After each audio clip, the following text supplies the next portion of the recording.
Now what we're going to do is we're going to move towards a bit more of our fighting position. So that means, as we catch our breath, we're going to put 1 foot forward and 1 foot back. So this is our basic bread and butter fighting position. People who do majority of arm work tend to turn a little bit more lateral because they are not trying to get that rear leg engaged as often for kicking and things. We tend to stay just a little bit more to the square. So I'm going to talk about 2 positions. Squared up, which has me sitting in my front hip and square to my opponent, and diagonal, which has me sitting and hinging in my back hip, and I am diagonal. The third main fighting position will be lateral. That's what we were kind of working from here. We could also use that as a lateral. So lateral, diagonal, square. Play with that for about,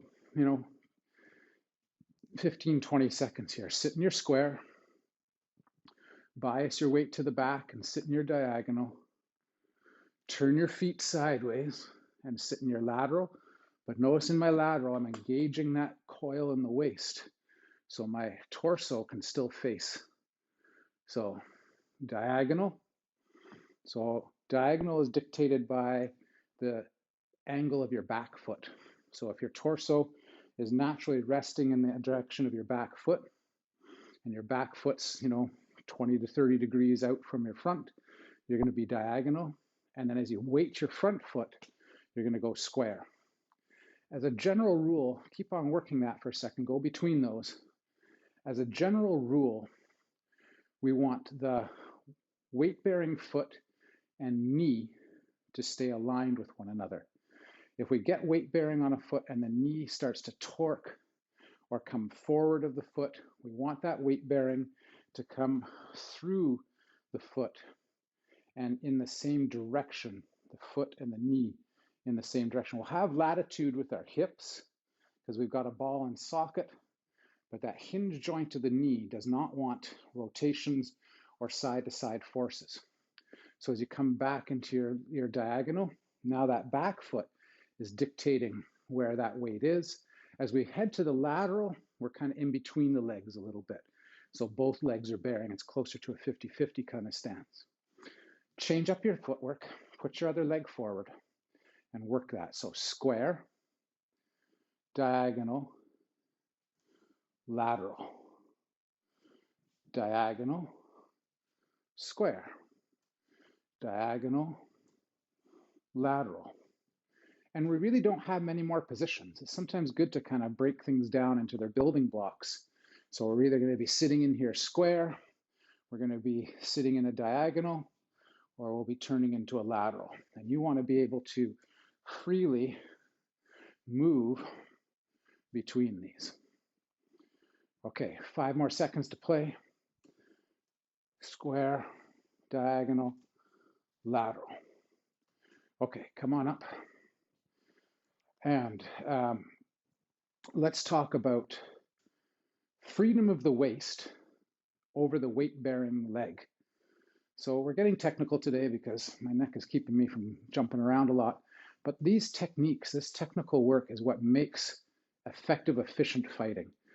Power is important. Efficiency is way more important than power.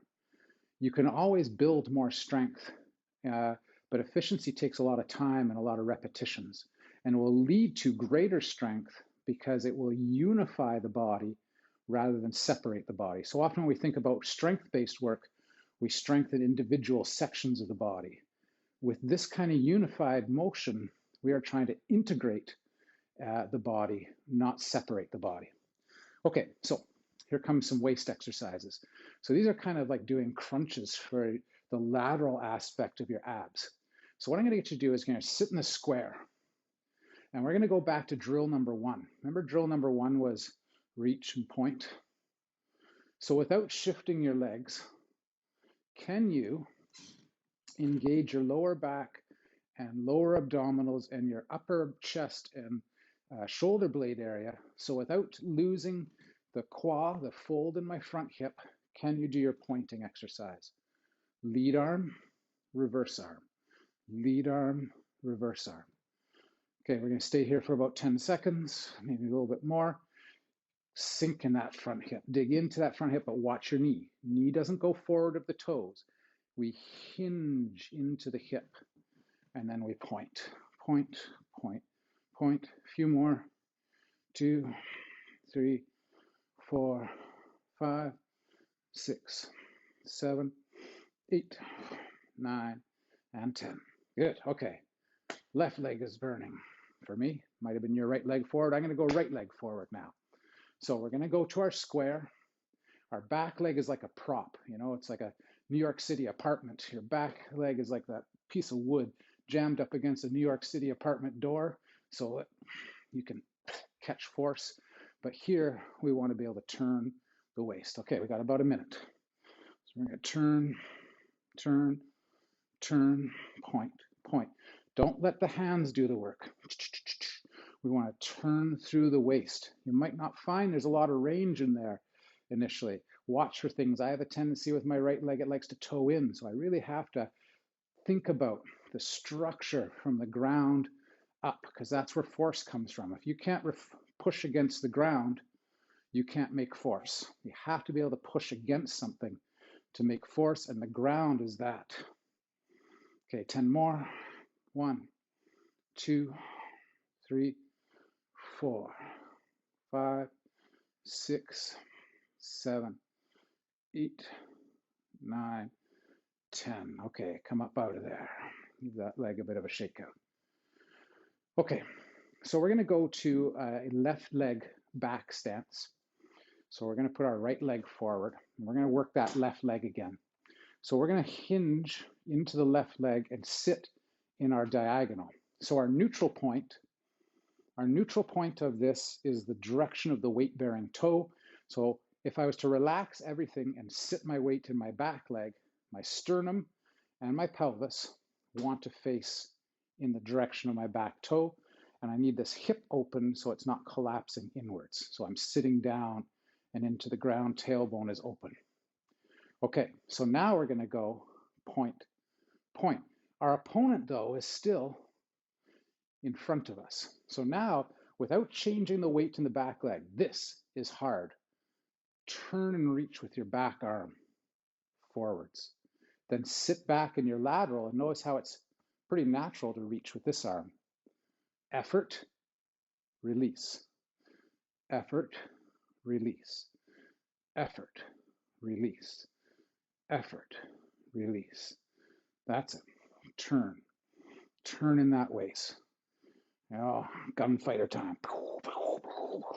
You're reaching, you're turning, but notice that my weight isn't exchanging right now. I'm really trying to do some isolation in my lower back and abs while sitting the majority of the weight. I'd say you've got about 70% or so weight in that back leg and you're hinging. Watch that knee. Don't let it tip in front of the toes. Keep it structured. 10 more. 1, 2. Don't let the stable base wobble. This is an exercise of stabilizing the base and moving through the waist. 4, 3, 2, 1, and come on up out of there. Shake it out. Okay, guess what? Right leg time. So sitting back, find that diagonal, natural neutral position. So we'll talk about this as we get going, why these positions. But if you think about somebody trying to hit you in the chin when you're in the square, if you shift over to that lateral, notice how you've kind of disappeared, you're getting your shoulder in the way. There's lots of things that come out of this. Okay, so hinge in the hip. This is hard to do. You have to engage the lower abdominal. You have to drop the tailbone. You have to open up the spine. And we go effort, release. Effort, release. 1. Good. So you got the ground. You're pressing into the ground.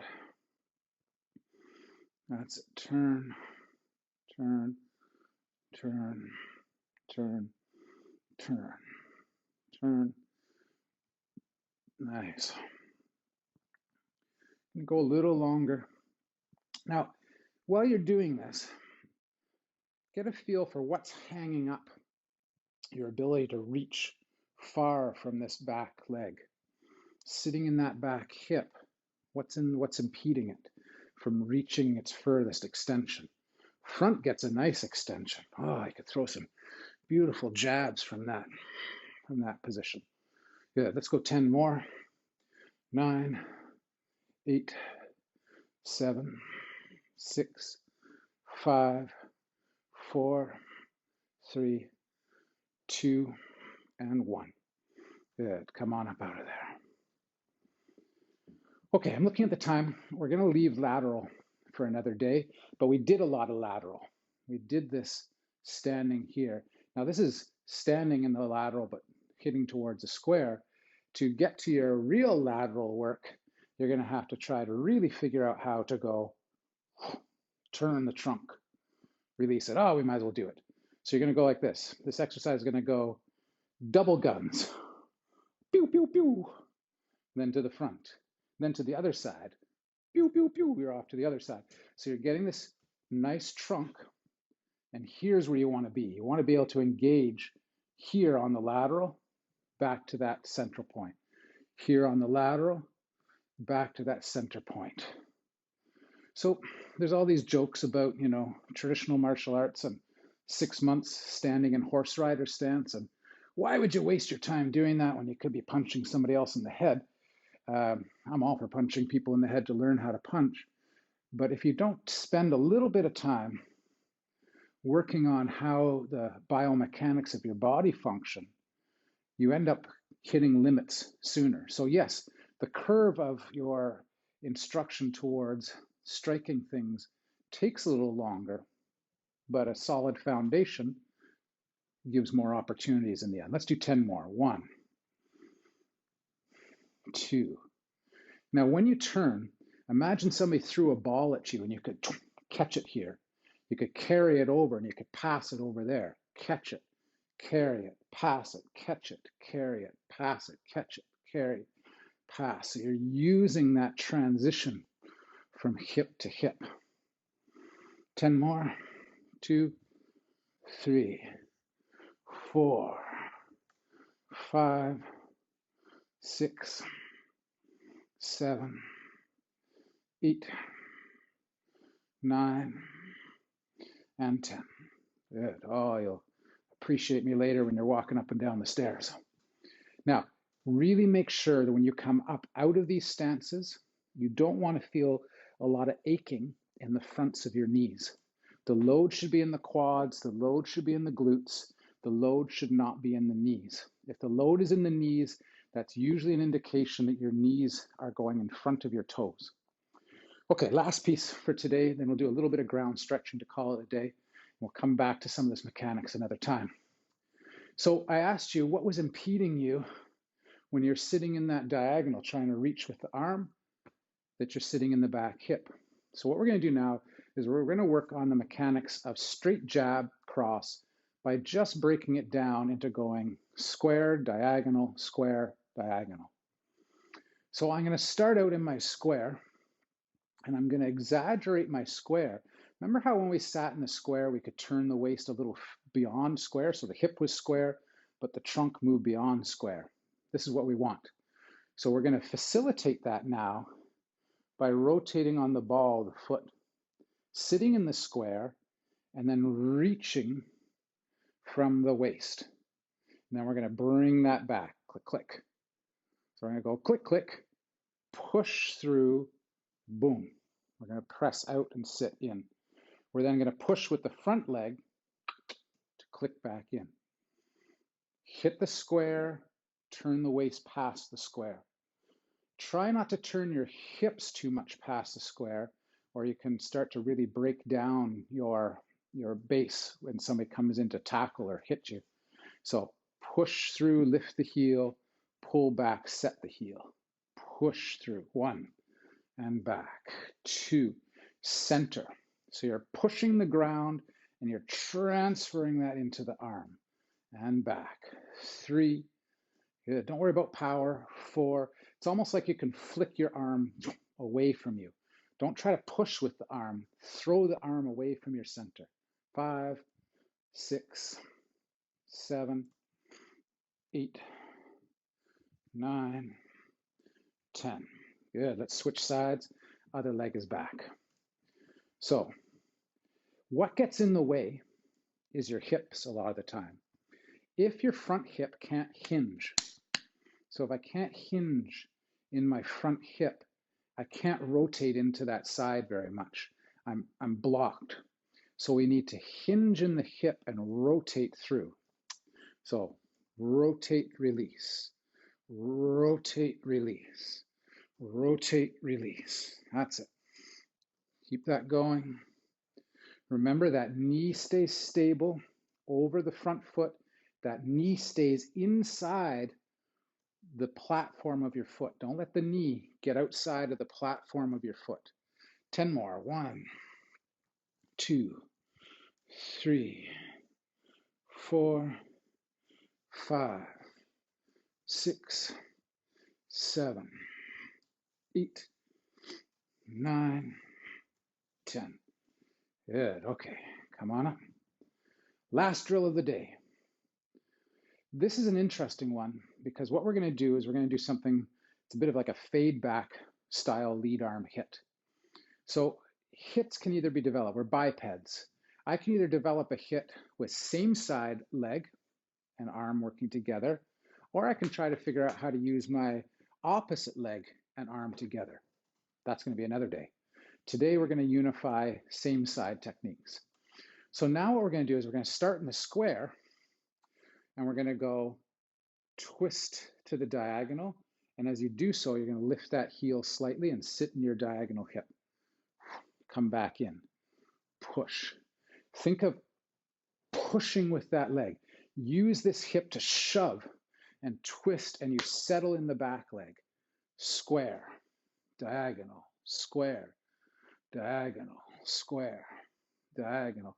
Notice how it's hard to keep that back arm from wanting to fire now because you've gotten used to it just being a part of the motion of transferring mass.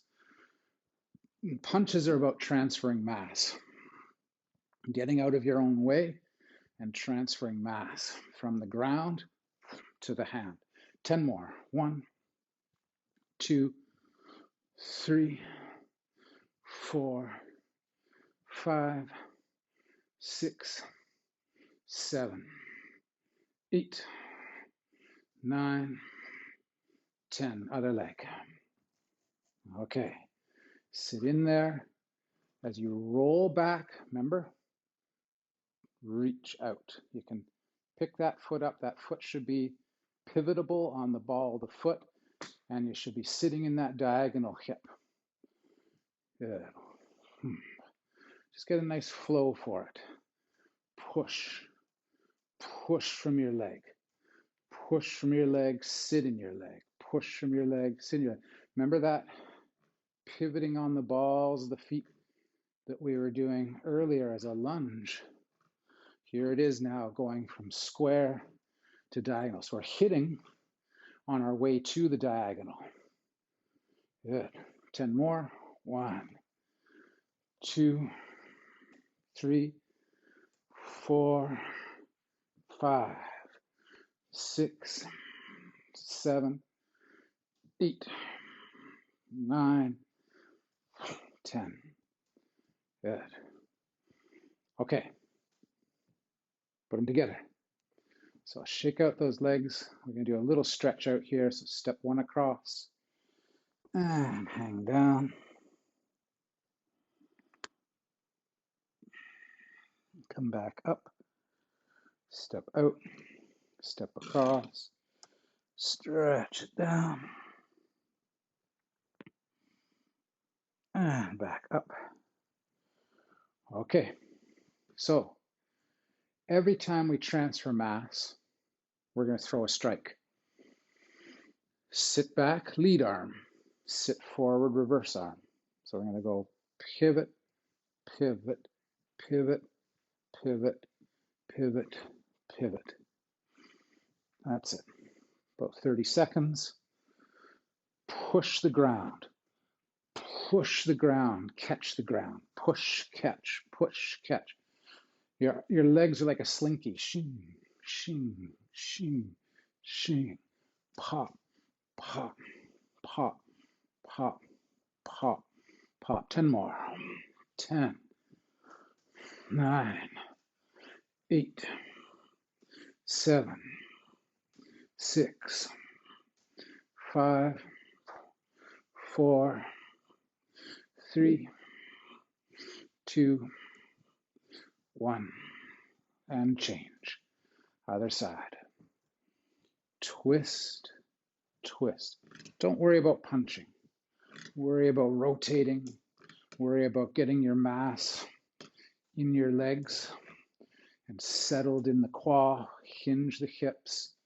Push the ground. Receive the ground. Transfer the mass through the spine out to the hands. That's it. A few more. And let's do 10 to finish. 10, 9, 8, 7, continuity.